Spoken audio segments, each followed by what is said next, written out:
Update, brought to you by Simcox Advocates, advising businesses and families since 1949. Visit simcox.com or call 690 300. Manx Radio's Update with Andy Wint.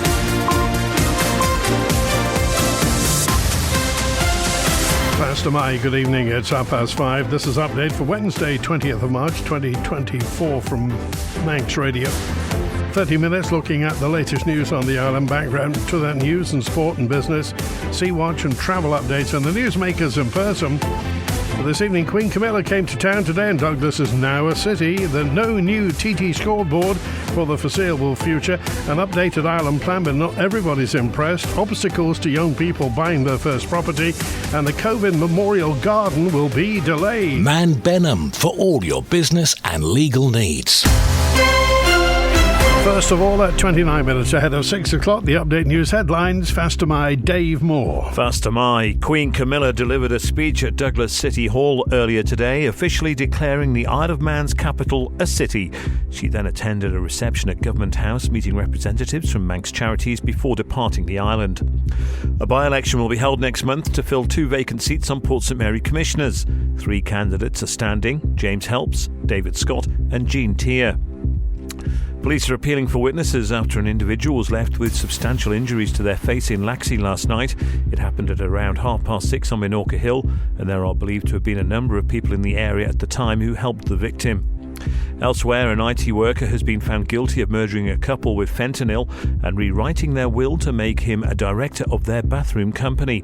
Luke DeWitt used fake personas to manipulate Carol and Stephen Baxter, whose bodies were found at their home in Essex last Easter.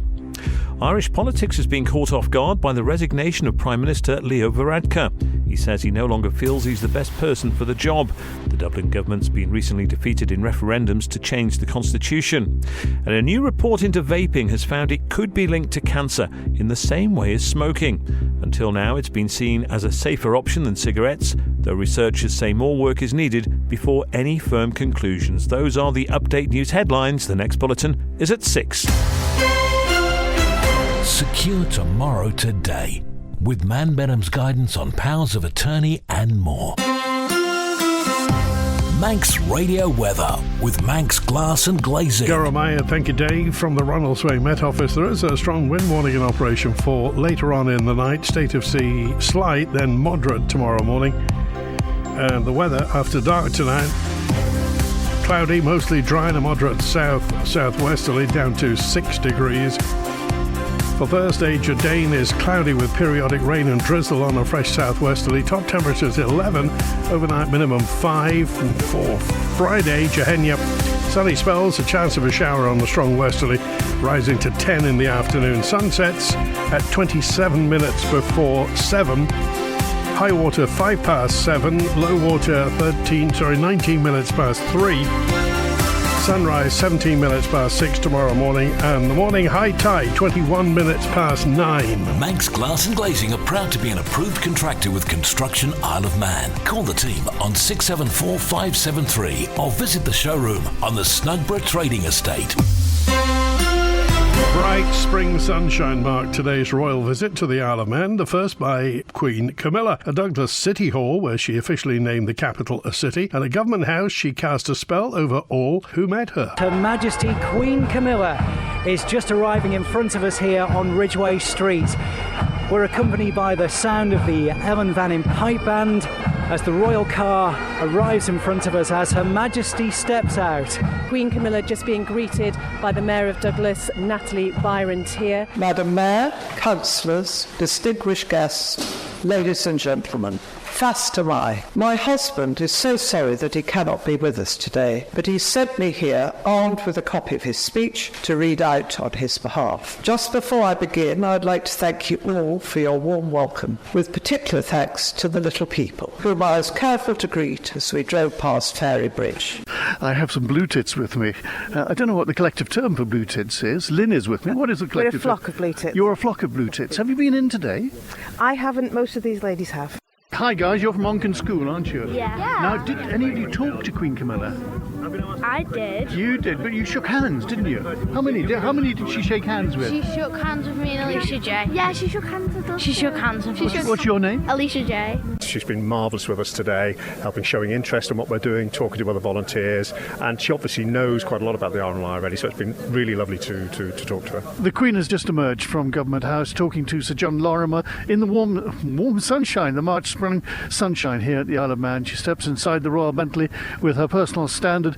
The breeze has dropped, so it's just hanging limply. Before it was fluttering. She's now inside the Royal Transport. The Governor has been shown to his car, Man 1. The police outriders are ready. The cadets who've been standing to attention on either side of the road waiting for this departure. A very successful royal visit here in the Isle of Man. Plans to install a new TT scoreboard have been put on hold until commercial funding can be found. The story from Lewis Foster. After questions were asked about the future of the scoreboard, the Department for Enterprise confirmed to Manx Radio that the temporary digital screens, which have been in place since the race's return in 2022, will be back in place for this year's event. Structural issues saw the previous scoreboard, which dated back to the 1980s, taken down in 2020. New plans were drawn up incorporating permanent screens to display a live TV feed, and planning permission was secured in 2022, but no word has been heard since. The department says it remains acutely aware of the need to protect heritage of the event, and reinstating some level of manual scoreboards is something the department understands would be welcomed by many. However, it says at a cost approaching £1 million for the scoreboard, steelworks and other relevant infrastructure to accommodate a modern replacement, the project remains on hold until such a time when it can be funded appropriately, and the department continues to investigate commercial routes for this.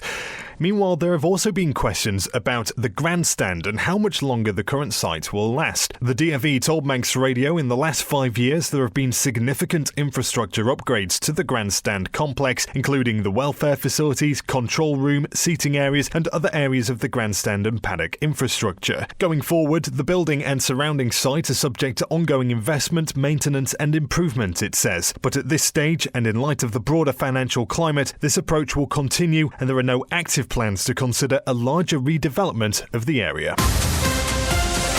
Update brought to you by Simcox Advocates. An updated version of the Island Plan sets out 6 clear, redefined strategic priorities for government next year, including financial discipline, job creation, homes and reliable travel. But it wasn't warmly received by everybody in Tynwald, including MHK's Chris Thomas and David Ashford, leading the Chief Minister Alfred Cannon to admit it needed more finesse. We must do all we can, therefore, to ensure that we are spending our funds wisely and with effective prioritisation. Mr. President, in setting out our ambitions for the island into the future, positive, good, credible ambitions, may I say, it is not my or Council's intention to tilt the balance away from an economic framework that encourages and delivers for business and people to succeed and maximise their opportunities. It has always been the case that public services must align with our economic capabilities, that we recognise and realise the nuances of our island economy, and that we seek to deliver the best we can within that framework. At our recent meetings with the Chamber and the unions, the consensus that Treasury need to demonstrate better understanding of our community and economy when taking decisions that affect future growth, government spending, investment and the island's competitive advantages was remarkable. So many businesses and people are struggling by. The structural deficit in public finances remains out of control and the reserves are reducing quickly. The size, cost and scope of government needs tackling urgently. In terms of the economic strategy, which is constantly referenced throughout this Island Plan document, it will only be delivered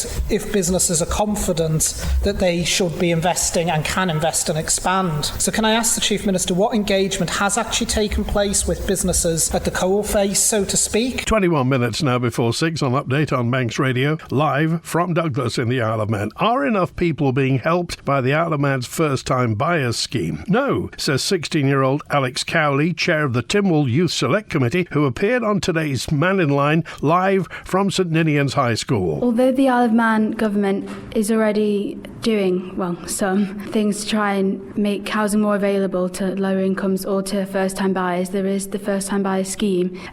We just don't know how efficient it is. I think it was Tim Crookle, he was saying on the radio yesterday that they had 40 people that they could successfully put through from the first-time buyer scheme. But if you look at it, 40 people, is not actually a great number. We don't know how many people have actually applied for it. There was also the mid-rent scheme, which is in Colby, and that's worked quite effectively. So in the committee, we're trying to see ways in which we could maybe make housing more affordable. At the minute, there's a set amount of houses that have to be made affordable. But how do you define what affordable is? I think an issue regarding why young people are moving away after university, also the house prices. I think the average house price over here is about 350,000? You have to correct me if I'm wrong. But obviously, if you're a first-time buyer for assistance as well, it's so hard to get the deposit because the rent's so high as well.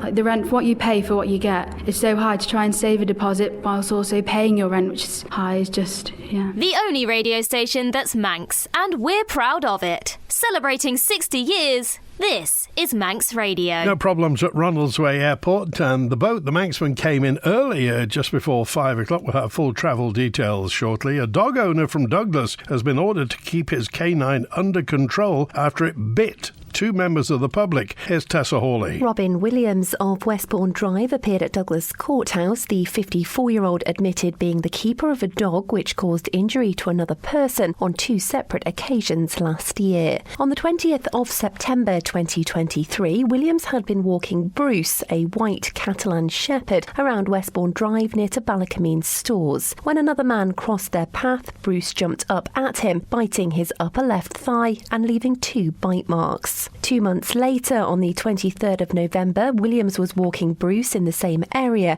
when he bit the right leg of a man who walked past him. This time he left multiple teeth marks. In police interview, Williams accepted he was at fault, telling officers Bruce was a rescue dog from Spain and he wasn't fully aware of his past. The court heard he's now started using a muzzle and stronger harness when out in public and varies the routes they walk. A photo of Bruce wearing his muzzle was presented to the Deputy High Bailiff. Williams' advocate told the court the injuries sustained by both men were relatively minor, and his client had paid for a new pair of trousers for one of them as they'd been ripped in the incident. Somewhat bizarrely, both incidents took place in almost the same place, he added, imposing a control order which means Williams must keep Bruce under proper control at all times. Rachel Braidwood said it appeared steps had been taken to prevent reoccurrence. She also ordered Williams to pay prosecution costs of £50.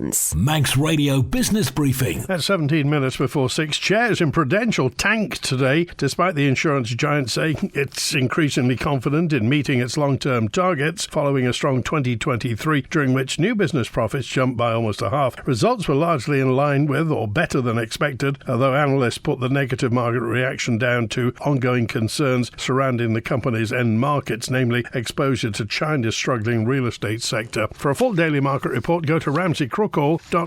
Sales at Gucci are expected to fall by 20% in the first quarter due to a slowdown in Asia, according to its Paris-based owner Kering. The warning contrasts with rivals LVMH and Hermes, whose sales have remained resilient. The luxury market's grown in the past decade, but sales have not been as impressive in recent years. Gucci is estimated to get more than a third of its sales from China, whose economy has been struggling.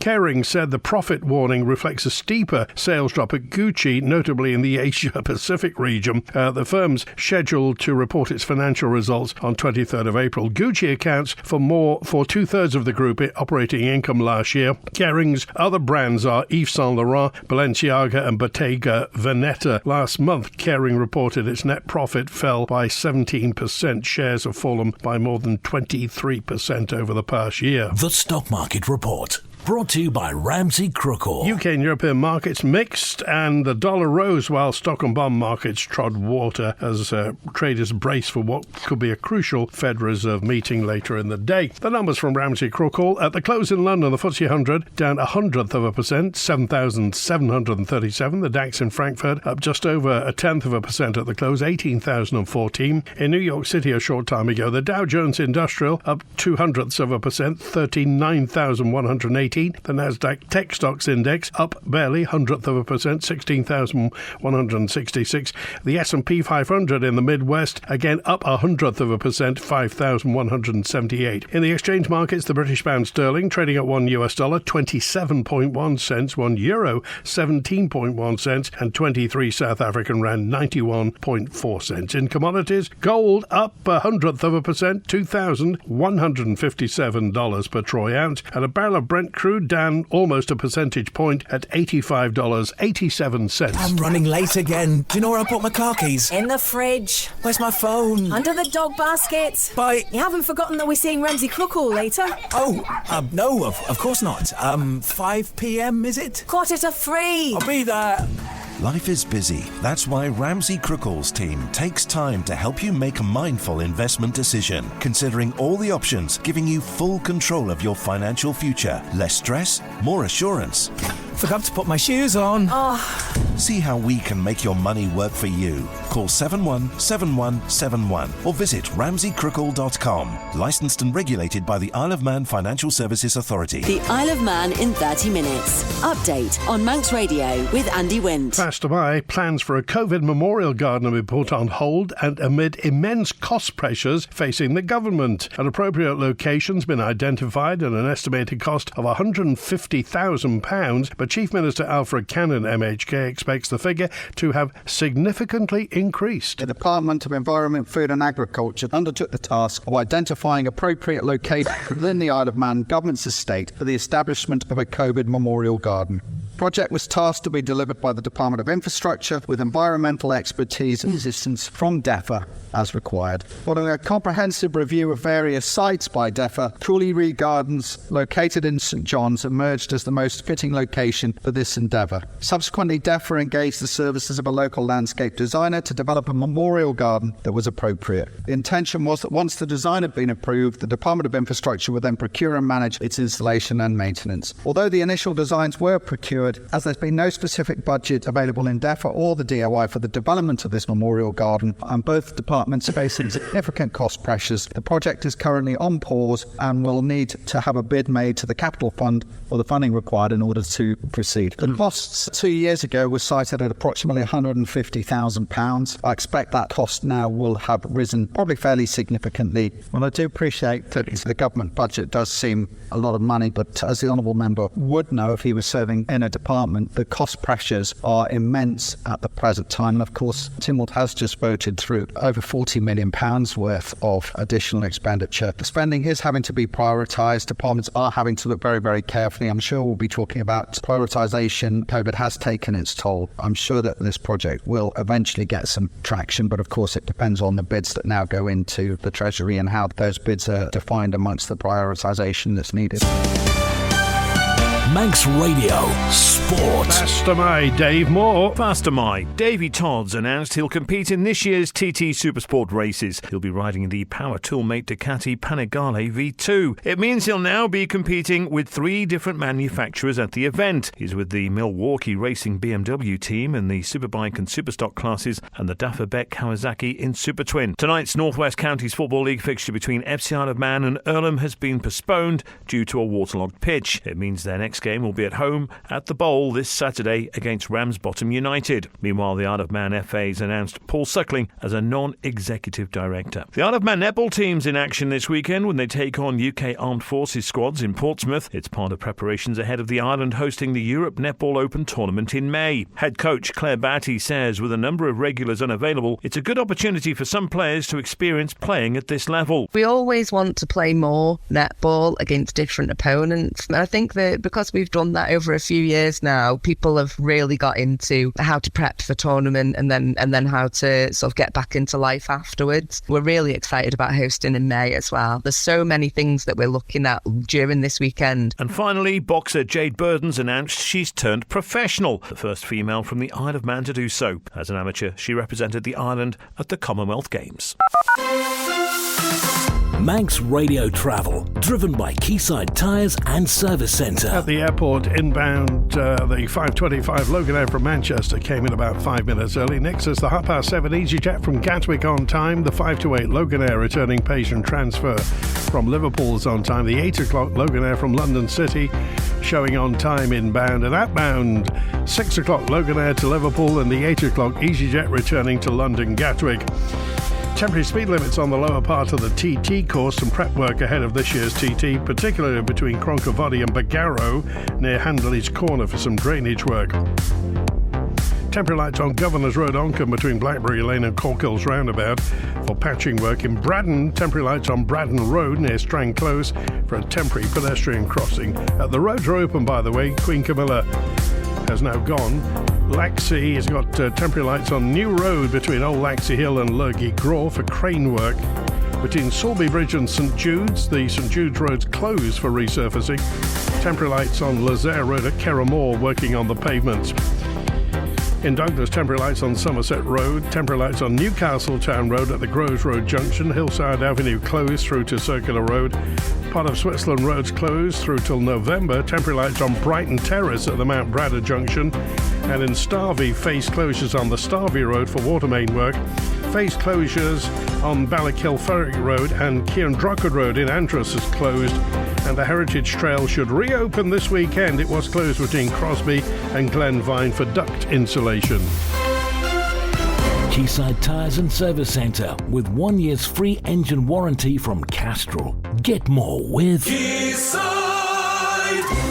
And the matrix signs are showing no problems tonight. Stronger advice on neutering cats, concern over whether dogs should be on a lead in public, and calls for more guidance on breeding were some of the issues highlighted in a series of recent consultations on animal welfare. That story with Sean Cowper. Last year, the Department of Environment, Food and Agriculture asked the public for feedback on its animal welfare codes for dogs, cats, rabbits, as well as horses, ponies, donkeys and hybrids. Some of the 128 who responded to the dog consultation questioned whether dogs should be on leads in all public places, highlighting concerns over aggressive dogs around sheep. But DEFA felt it was unable to advise dog owners to keep their pets on leads at all times, with the majority using public areas responsibly. Meanwhile, changes have been made to the Animal Welfare Code for cats after respondents said there was a lack of information on neutering. 19 of the 100 respondents also said it should be compulsory for motorists to report collisions with cats, but DEFA said this was beyond the scope of its consultation, as it would require an amendment to the Road Traffic Act. Those replying to both questionnaires commented on breeding guidelines, and the department has confirmed it plans to consult and update legislation in the near future. There were also 45 responses to the horses consultation and 20 on rabbits.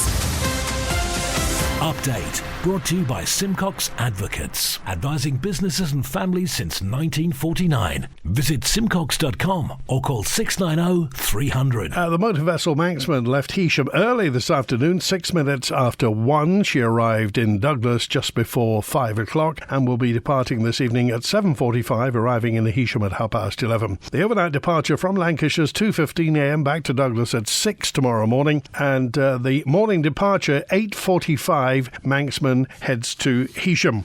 And thanks for tuning in to Update this evening. Remember, if you're on social media, you can like Manx Radio on Facebook, subscribe to our YouTube channel, and if you use Twitter or LinkedIn, please follow Manx Radio, and your LinkedIn feed or Twitter feed or X feed as it is now will tell you the moment Update podcast is published and available to listen to. It's usually within about 30 minutes of the end of the broadcast. The founder of an environmental group on the Isle of Man says comments made on Manx Radio about the cleanliness of South Beach in Ramsey were exaggerated. Bill Dale, founder of Beach Buddies, has since visited the areas and says now he's planning to hold a clean-up of Ramsey over the weekend. We picked up 8 items. You know, in terms of rubbish, it was exaggerated beyond belief. I picked it all up in one hand and threw it in a bin, and we've put some in a recycling. So sometimes the things that said on air bemuse us slightly, because you can imagine we're on the beaches all the time. And in fact, that stretch of beach is where we go pretty much 3-4 times a week, because we walk the dog on the other side of the lifeboat slip. But there is an issue with some of the gravel and stones being washed up a little bit high. But honestly, you give it another couple of weeks and another storm and it'll be back out. In fact, the lifeboat slip itself is more exposed now.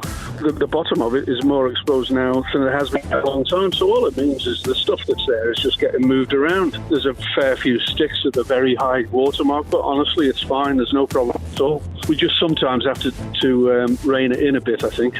This weekend, we thought... I went down, as I say, to have a look at the beach, and there's next to nothing to do down there. So we'll have a community clean-up. So we'll go up the Poldewey or up the river or round about the harbour area, and people can come and join us in the ShopRite car park on Sunday. Everybody welcome.